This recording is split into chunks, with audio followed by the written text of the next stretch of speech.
Jokowi memanas lagi. Arsip Nasional Republik Indonesia atau ANRI menyebut tidak menyimpan salinan ijazah Jokowi. Sementara KPU DKI Jakarta memberikan ijazah Jokowi sama dengan yang beredar di media sosial. Sementara itu, di sebuah forum, Presiden Prabowo menyebut ada sosok yang ingin terus berkuasa. Siapa sebenarnya yang sekarang memegang kendali kekuasaan? Untuk mengulasnya, to the point aja. Kita akan berbincang dengan analis sosial politik, Ubedillah Badrun. Bang Ubed? Ya. Selamat sore. Selamat sore, Bang Eko. Selamat sore, Bang Ubed. Ya, selamat sore, Mas Bung. Semoga sehat selalu. Alhamdulillah. Terima kasih udah hadir. Ya, sama-sama. Ini pertanyaan menarik. Arsip Nasional Indonesia, ANRI, itu tidak menyimpan salinan ijazah Jokowi. Ini yang menjadi pertanyaan. Sebenarnya asli nggak sih ijazah itu? Nah, saya kira itu ini ya luar biasa isu ijazah ini karena kurang lebih hampir 2 tahun belum tuntas juga. Itu kan menunjukkan bahwa ada persoalan serius dalam soal ijazah ini. Ya. Bisa jadi ya, karena pihak Jokowi atau bahkan pemerintah, KPU atau bahkan kampus UGM gagal meyakinkan publik. Sebenarnya sederhana itu kan. Bagaimana kemudian pihak Jokowi meyakinkan publik? Tinggal menunjukkan ijazahnya, lalu kemudian membuktikan bahwa ijazah itu asli begitu. Jadi pertama saya kira itu kegagalan komunikasi dari faksi atau kelompok Jokowi ya kepada publik. Kemudian yang kedua, ini kan sebenarnya persoalan sederhana ya sebetulnya. Menurut saya sederhana, sangat sederhana. Kita semua pernah di kampus, kita semua punya ijazah. Kenapa kemudian tidak mau menunjukkan kepada publik begitu bahwa ijazah ini asli? Itu kan ketidakmauan itu menimbulkan kecurigaan publik. Nah, di antara ketidakpercayaan publik kepada keaslian ijazah itu karena keraguan Jokowi sendiri untuk menunjukkan kepada publik sebetulnya. Andaikan beliau mau menunjukkan kepada publik, ini loh ijazah saya asli. Dan kan informasi yang waktu itu kita terima bahwa Jokowi pernah menunjukkan ijazah asli di depan media, tapi tidak boleh untuk dipublikasikan. Rakyat diminta bawa ijazah pas daftar kerja, tapi kalau presiden ditanya ijazah pas sudah jadi mantan. Semua bermula dari Bambang Trimulyono yang menuduh ijazah Jokowi palsu. Akibatnya ia dijatuhi hukuman 6 tahun penjara karena menyebarkan berita bohong dan ujaran kebencian. Tapi belakangan netizen bilang kalau nggak palsu kenapa nggak dibuka aja Pak. Akhirnya Rabu kemarin Pak Jokowi menunjukkan ijazah SD sampai sarjana kehutanan di hadapan awak media. Tapi ada syaratnya, jangan difoto, jangan divideoin. Setelah ijazahnya dipelototin awak media, Pak Jokowi juga dicecar soal kacamata di foto ijazah. Soalnya dari zaman nyalon wali kota sampai duduk manis di istana, nggak pernah tuh ada jejak kacamata nangkring di wajah beliau. Jawaban beliau santai. Pak Jokowi cerita kalau kacamatanya udah pecah, minus kecil, jadi nggak usah dipakai lagi. Terus ditambah bonus cerita keluarga tentang 2 anaknya Gibran dan Kaisang yang dulu juga berkacamata tapi sekarang udah lasik. Jawaban seorang family man yang visioner banget ya. Nggak cuma klarifikasi ijazah tapi cerita soal orang-orang di rumah. Kalau kata Pak Mahfud MD, UGM nggak usah ikut ribet soal ijazah Jokowi, kan UGM bukan yang memalsukan, tapi yang bikin ngelus dada sambil nyari minyak angin. Faktor usia. Pak Mahfud juga bilang, andai saja ijazah Jokowi palsu, keputusan dia sebagai presiden tetap sah. Come on. Tapi kalau dipikir-pikir boleh juga pemikiran Pak Mahfud. Kan Pak Mahfud pernah jadi anak buah Pak Jokowi. Sementara itu pihak UGM bilang data Jokowi ada, arsip lengkap, tidak ada pemalsuan. Ijazah ada, data lengkap, tapi kenapa nggak ditunjukin aja? Biar nggak bikin orang curiga. Perkara ijazah satu orang bikin perdebatan panjang. Ngalahin misteri harta karun Paman Gober. Bisa aja saya. Menanggapi desakan yang datang bertubi-tubi terkait keaslian ijazahnya Pak Jokowi pun akhirnya angkat suara. Ijazah saya asli. Kalau diminta hakim, saya tunjukkan. Ya mudah-mudahan ini bentuk kepercayaan Pak Jokowi terhadap lembaga peradilan. Masalahnya mafia peradilan lagi on fire.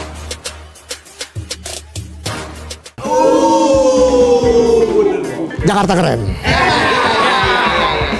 Kalau rakyat diminta bawa ijazah pas daftar kerja, Tapi kalau presiden ditanya ijazah pas sudah jadi mantan. Iya. Udah kayak orang gagal move on. Putusnya udah lama, tagihan 21 masih jadi pembahasan. Seandainya Pak Jokowi ijazahnya hilang. Pertanyaan saya, kalau ijazahnya hilang, apakah otaknya juga hilang? Itu yang mau diteliti oleh TIFA. Supaya tidak ada pembuktian bahwa otak orang itu hanya tergantung pada ijazahnya. Kan di balik kasus ini kita bertengkar, emang Pak Jokowi punya otak? Ya, saya tidak akan sampaikan di sini. Ya, saya tidak akan. Kalau ini sangat penting, tapi saya tidak akan di sini. Tapi fatal sekali. Begitu kami semua melihat sampel barang bukti itu, yang terpikir oleh saya kasihan sekali dengan negara ini. Saya kasihan sekali dengan negara ini. Apabila barang bukti itu nanti disampaikan di sidang, lalu kami bersama para advokat, bersama dengan ahli-ahli akan melakukan examination, pengujian kepada barang bukti itu. Saya bilang kasihan negara ini, karena nanti BBC, Al Jazeera, kemudian CNBC, ya bukan hanya teman-teman media lokal, tapi juga media internasional akan melihat betapa buruknya tata laksana governance di negara ini, sehingga dokumen seperti itu bisa meluluskan seseorang menjadi presiden. Yang mana kita berbicara masalah ijazah palsu. Kita jangan bicara ijazah palsu dulu, kita bicara masalah identitas Jokowi. Apa identitasnya? Pertama, dia mendaftarkan di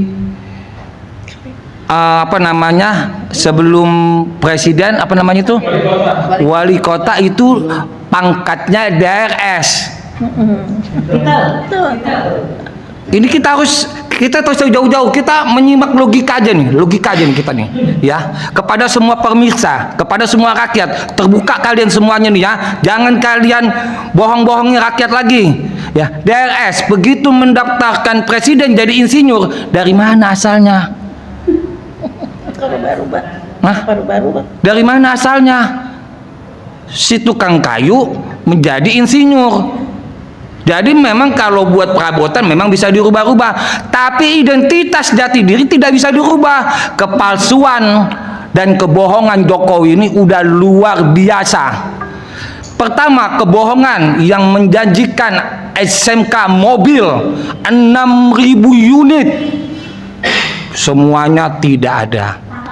Bukan hanya itu saja, kebohongan demi kebohongan, dan juga pelanggaran demi pelanggaran, yang mana pelanggaran konstitusi, yang mana pelanggaran HAM yang dilakukan oleh Jokowi terhadap rakyat Indonesia belum tertuntaskan sampai saat ini. Artinya Jokowi ini sudah sepantutnya dihukum mati.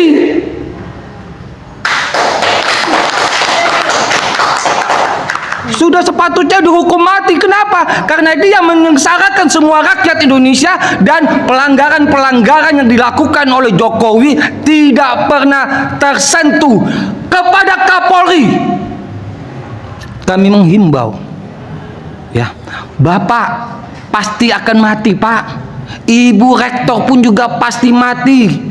Ya, semua pasti akan mati, tapi di dalam kematian akankah Anda dipertanyakan nanti di yaumil kubur? Artinya kalau orang barat bilang bring supply when you go, bring treaty when you die. Mungkin begitu Bunda Kurnia. Jika Anda berpergian, bawalah bekal. Jika Anda mati, bawalah amal. Amalnya amal apa? Amal kejahatan yang Anda lakukan terhadap rakyat Indonesia. Luar biasa.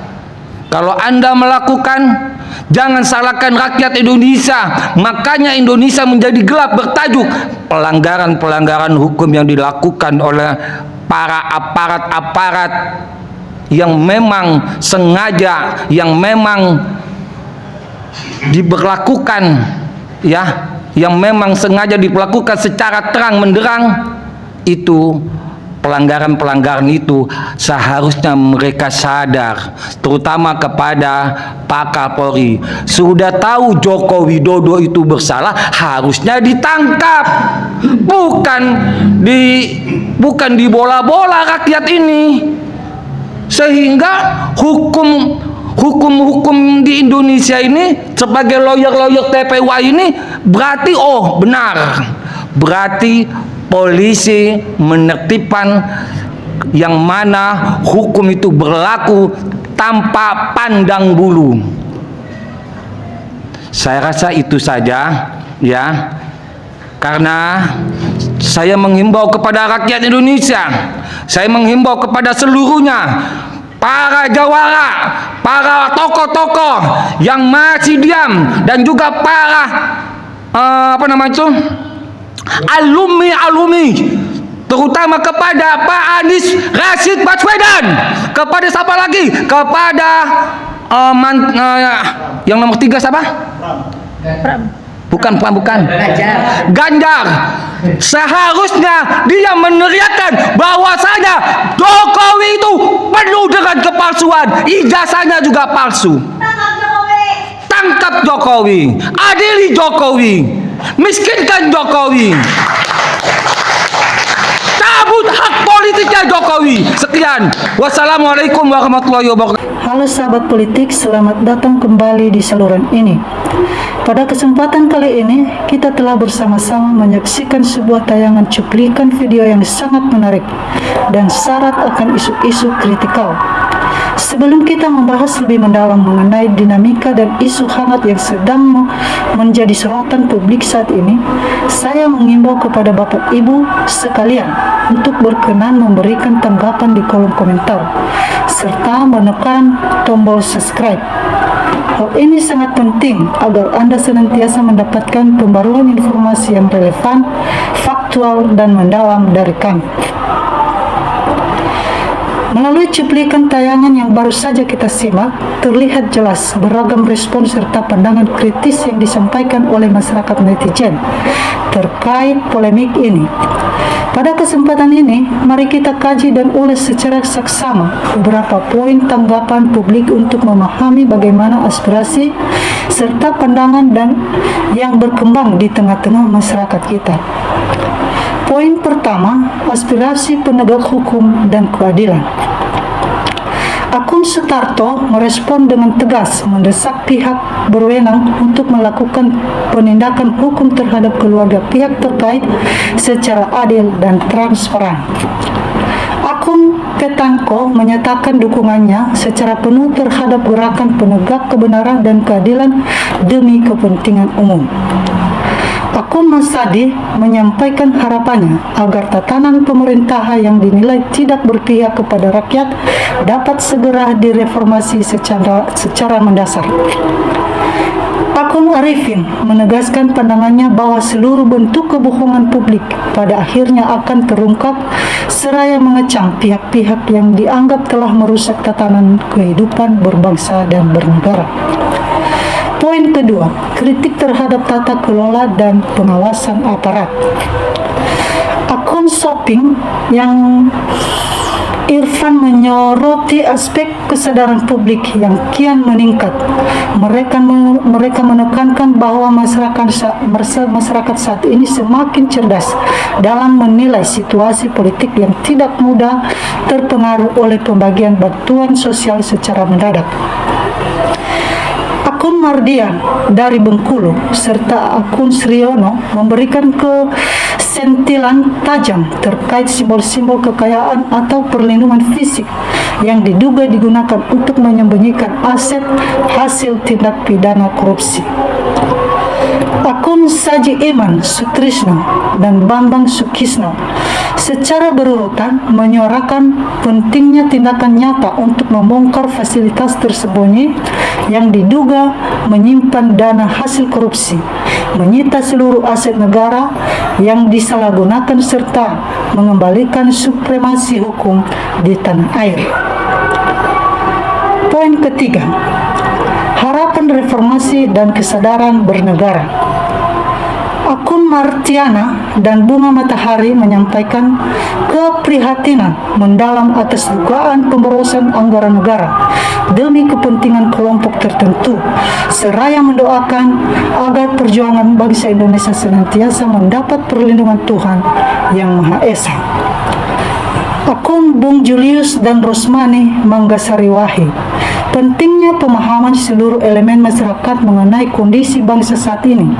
Mereka berharap agar penyelamatan aset negara serta penegakan hukum terhadap oknum aparatur negara yang dapat direalisasikan demi kesejahteraan rakyat yang masih berada di bawah garis kemiskinan. Baiklah teman-teman, tidak kalah menariknya komentar-komentar dari teman-teman kita netizen. Mari kita bacakan satu persatu. Teman kita berbagi berkomentar, ya Allah, lindungilah para pejuang keadilan demi rakyat kecil Indonesia. Teman kita Putra Jaya berkomentar, bersatu tegakkan keadilan sosial bagi seluruh rakyat Indonesia. Teman kita Joko Jakarlolo berkomentar, bangkit dan lanjutkan buat besar demo. Kita kompak, setiap kota kompak pasti hancur. Teman kita Heri Barkot berkomentar, semakin hancur negara ini. Teman kita Rojikin berkomentar, hancurkan apa yang telah Jokowi lakukan mendukung demo mahasiswa. Teman kita Abang Nick berkomentar, wajib musnahkan otak koruptor berjemaah, bila lembaga hukum bertersuap rakyat wajib mengusut. Teman kita Erianto berkomentar, ya Allah tunjukkan kebenaran. Kita lanjut, teman kita Zulzet berkomentar, saatnya semua koruptor dibasmi. Kita lanjut, teman kita Eli Dasma berkomentar, aneh bangsa Indonesia telah direndahkan, diremehkan oleh ijazah palsu.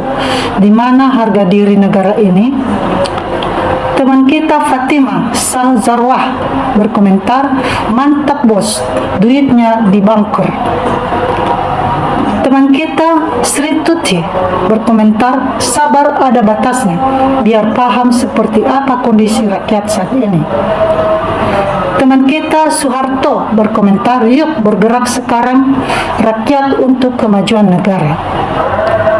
Kita lanjut, teman kita Beban Timo berkomentar, kezaliman tidak mengalahkan kebenaran, pasti hancur. Teman kita Pak Sugeng berkomentar, cari gergaji besi. Teman kita Ngepswek berkomentar, waduh rupanya Jokowi sudah persiapannya rupanya, wah sadar diri aja, akui aja apa adanya. Teman kita Ade Rahmat berkomentar, tangkap saja. Teman kita Rahel Justo Soid berkomentar, sudah nyerah sama rakyat. Teman kita Kusumen berkomentar, Allahu Akbar. Teman kita Tono Dumartono berkomentar, rakyat Solo marah karena dizolimi JKW. Teman kita Johari berkomentar, alhamdulillah. Teman kita Hartun Sumberber berkomentar, Prabowo tidak berani mengambil keputusan karena dia hanya macam sirkus. Teman kita Nurman Basi berkomentar, semoga pejuang dilindungi Allah, selanjutnya perjuangan ini akan berlangsung secara damai. Teman kita Rahardin berkomentar, rakyat harus bersatu karena yang dipakai keluarga itu uangnya rakyat, jadi kita harus menghancurkan rumahnya. Teman kita Rini Hawil berkomentar, hancurkan para dajjal dan kroninya, termul adili Joko Widodo dan kroni-kroninya. Teman kita Yevina berkomentar, kegelapan habis terang terbit. Teman kita Supreman berkomentar, kalau aparat tak patut hukum, rakyat juga melanggar hukum. Teman kita Rusmini berkomentar, Jokowi tidak pantas terima uang pensiun dari rakyat. Geledah rumahnya pasti banyak harta karun di sana. Teman kita Pini Helman berkomentar, maju terus demi negeri kita. Teman kita Andeu Manizara berkomentar, hajar dengan eksavator aja biar cepat terbuka pagar tersebut.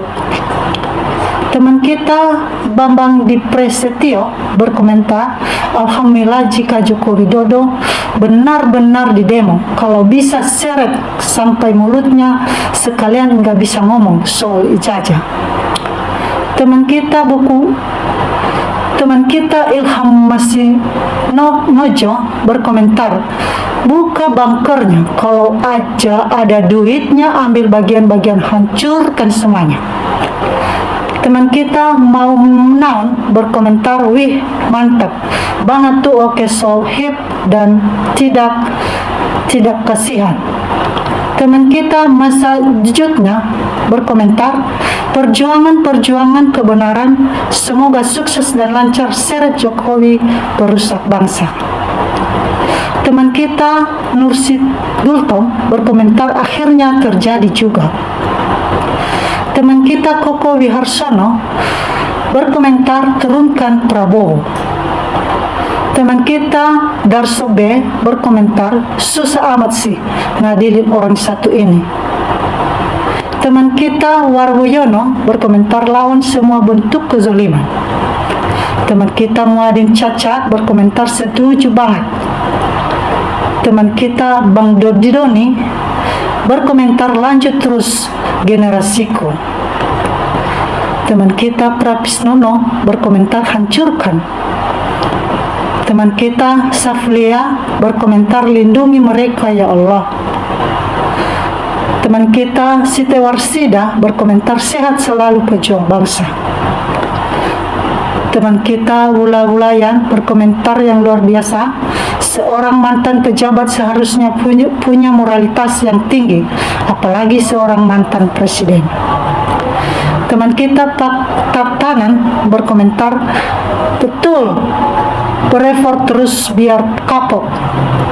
Teman kita Seven Liombing berkomentar, panggil tukang las, semprot pakai api, putus itu pagar itu. Teman kita Anang Sandroni berkomentar, satu cara merubah kebiadaban Jokowi saat jadi presiden adalah dengan revolusi adili Jokowi. Dialah yang membawa bangsat negara ini. Teman kita Adrotet berkomentar, mantap, lanjut. Teman kita Yusman berkomentar, terima kasih rekan pejuang yang sangat saya apresiasi. Perjuangan teman-teman semoga dilindungi Allah SWT. Doa kami selalu menyertaimu. Demikianlah pendapat daripada teman-teman kita netizen. Dan teman-teman netizen semuanya, mari kita kawal terus politik negara kita ini supaya menjadi negara yang paling baik dan benar-benar negara demokrasi. Salam NKRI harga mati.